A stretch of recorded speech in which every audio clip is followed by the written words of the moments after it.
Hello everyone, and welcome to round 2 of the 2013 World Chess Championship match between Viswanathan Anand and Magnus Carlsen. I don't think I've mentioned it in my previous video, but the format of the match is 12 games. So if either Anand or Carlsen wins at least 6.5 points, so if let's say the first 6 games Carlsen wins and then 1 game is drawn, then immediately Carlsen becomes the next champion. So they don't need to play all of the 12. But if there is a tie, after all of the 12 games have been played, then Anand does not keep his World Chess Championship title.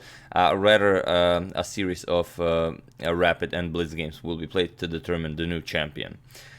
So that's just something I wanted to mention, and as usual, after every video there will be a link to the press conference of this round, and also a link to some of the photos that we won't show in the video. So let's check out some of the photos from this round, and the first one is a really interesting one. So let's see it. Here it is. As you can see, Carlsen has soda bottles with his name on them. It's not that he has one; he has several. So here are 3 that we know of, but there are sure to be more. So very interesting. Then we have a nice photo of Carlsen and Anand. This is a photo before round 2 started. As you can see, they're not really interested in starting a conversation or anything, as they are ready for war, just waiting for the round to start and, you know, to get on with it. Here we have a very nice photo. It's a photo from only the first move has been made. You can see e4 and c6 on the board, so the Caro-Kann will be played. And you can see there are so many photographers behind the glass wall. And it's interesting, with so many photographers, how are there so few photos from the event in question? Here a nice close-up of Magnus Carlsen, and also a nice close-up of Vishy. And we do have one other photo, but that one will have to wait until the end of this game. So let's see it. Anand opens with e4, and Carlsen chooses c6, the Caro-Kann defense. We have d4, d5, knight to c3, d captures, knight captures, and bishop to f5, now the classical variation of the Caro-Kann. Knight to g3, attacking the bishop, bishop to g6, and now h4, the most classical variation.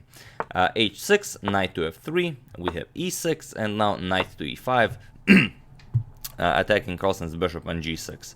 Bishop to h7, and now comes bishop to d3.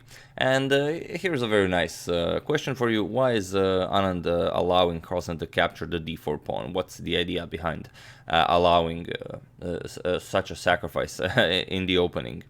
So, you know, if you're interested, feel free to pause the video here and try to figure out why is Anand allowing this. I will give it a couple of seconds as usual.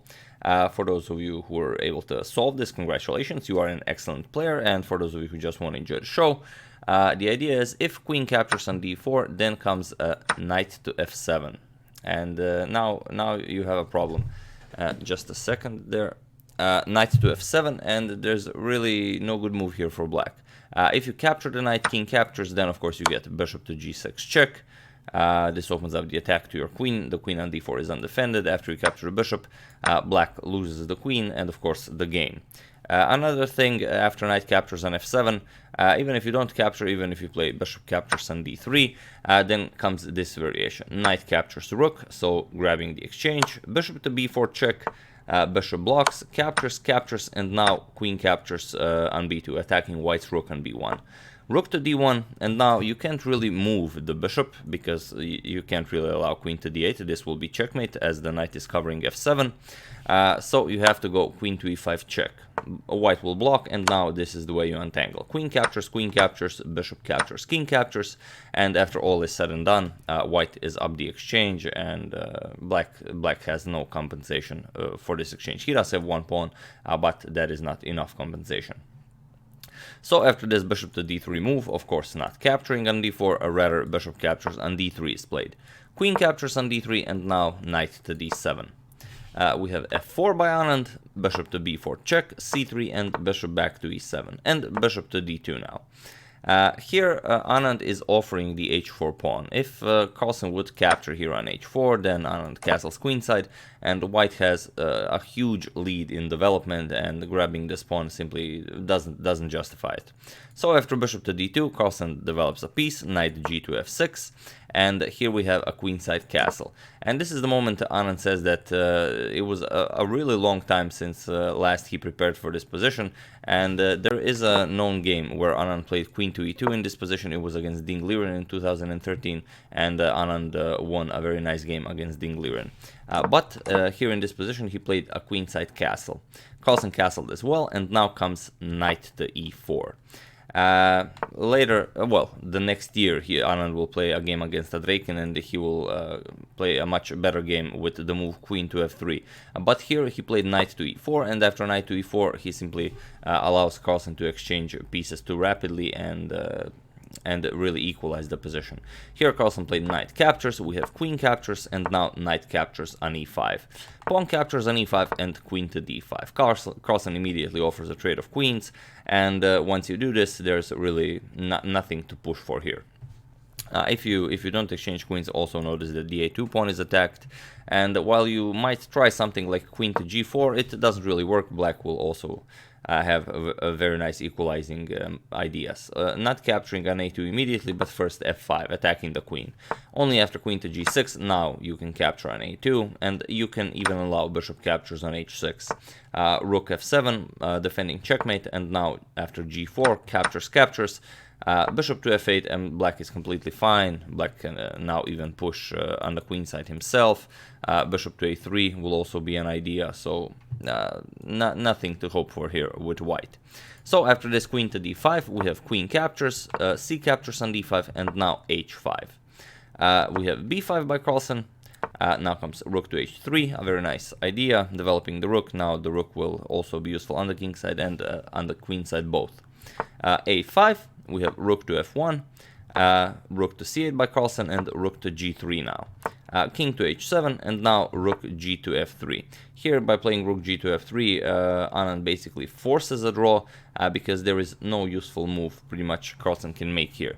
If you try f5, then rook to g3 is coming. Anand will create a very nice outpost for this rook.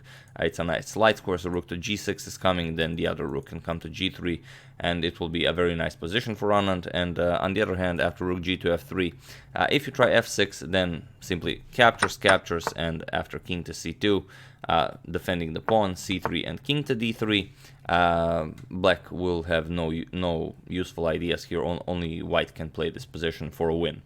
So after rook g to f3, Carlsen pretty much forces, Anand pretty much forces a draw, and Carlsen simply plays king back to g8. We have rook to g3, king to h7, rook g to f3, and king to g8. So yeah, this was game 2 of the 2013 World Chess Championship match between Anand and Carlsen, and game 2 also ends in a draw. So it seems that players are still, just testing each other out. Who brought what to the table, who prepared what, and still will take some time for the players to really get into it. Here we said that we do have one more photo, but we saved it after the game. Here is a photo from the press conference. You can see that they're both enjoying themselves so far, enjoying the match. Game 2 pretty satisfactory for both of them. Carlsen said that he, okay, it's a draw, both of the games were drawn, but he also started the 2013 Candidates tournament that way, by drawing first a game against Kramnik and then against Aronian, two of the top seed players. So, he doesn't mind. There are still at least 10 more games, and we'll see how it goes. So yeah, that's the game. I do hope you enjoyed it. As usual, you can check the press conference in the description below. Also, there will be a link to some more photos after round 2. And yeah, as usual, you can check 2 of my previous videos here. Thank you all for watching, and I will see you soon with most likely game 3 of the World 2013 World Chess Championship match. But also tomorrow the Leuven tournament starts, so perhaps we'll cover some of the games from there as well. We'll see how it goes. So thank you all, and I will see you soon.